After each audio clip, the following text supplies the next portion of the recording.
Ingat ka.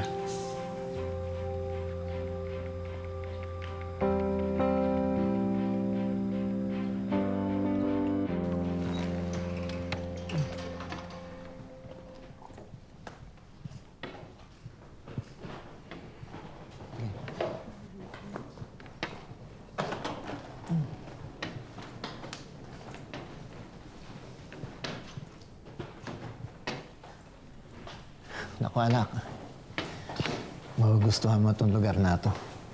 Buti nga pumayag yung mga doktor na hindi ka muna umuwi ng Manila nang makapahinga ka sa isang lugar na komportable ka. Alam mo dito, maasa akong habang nandito ka, sana bumalik ang paningin mo.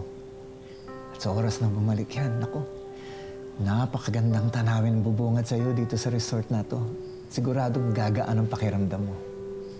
Hindi na po kayo dapat nag-abala pa. Okay na ako sa madilim na kwarto ko. Kasing dilim ng mundo ko. Kaya nga kita dinala dito para bumuti yung disposition mo. Para kahit paano, panatag ang kalooban ko. Kahit na hindi kita makasama. Sinasabi ko sa'yo, Bessie. Sure na sure ako. May gusto talaga sa'yo si Sir Ralph. Pinagtanggol ka ng bonggang-bongga, oh. Diba? Kahit naman sino nandun, tutulungan din niya. Parang naman hindi. Kung ako lang nandun, malamang hilaan ako makulong doon. Siyempre hindi. Hindi naman niya hayaang mapahiya yung hotel. Tsaka responsibilidad niya kung ano mang masamang mangyari sa kabakuran ng hotel niya, di ba? Teka. Bakit ba ayaw mo isipin na may interest sa'yo yung tao kahit obvious naman na concern siya sa'yo? Sige. Sabihin na natin may gusto sa akin yung tao.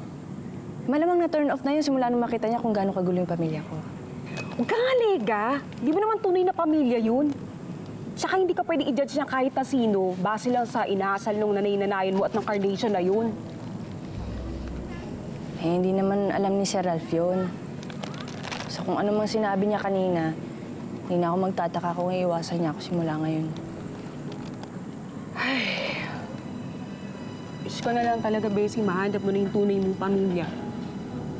Para nang sa ganun, may masaya ka na. Feeling ko, malaki igaganda ng buhay mo pag nakasama mo na sila. I'm sorry pa. Pero pwede niyo na akong iwan. And don't worry about me. Sandali lang naman ako mawawala, anak. Sikasuhin ko lang yung ospital na lilipatan mo at saka yung mga espesyalista ang titingin sa'yo. Pero dito, may nurse ka namang titingin sa'yo. At nag-request rin ako ng staff na mag-aasikaso sa mga pangangailangan mo. I'm okay. I'll be better left alone. Anak, paano yung mga gamot mo? Paano yung pagkain mo? Dayan, alam kong masakit na wala si Bianca sa'yo. Pero masakit din itong ginagawa mo sa akin. Eto na ako. Kaharap na kita. Pero hindi kita maramdaman. Buhay pa ako. Bumibitiw ka na. Wala na ba talaga akong halaga sa'yo, anak?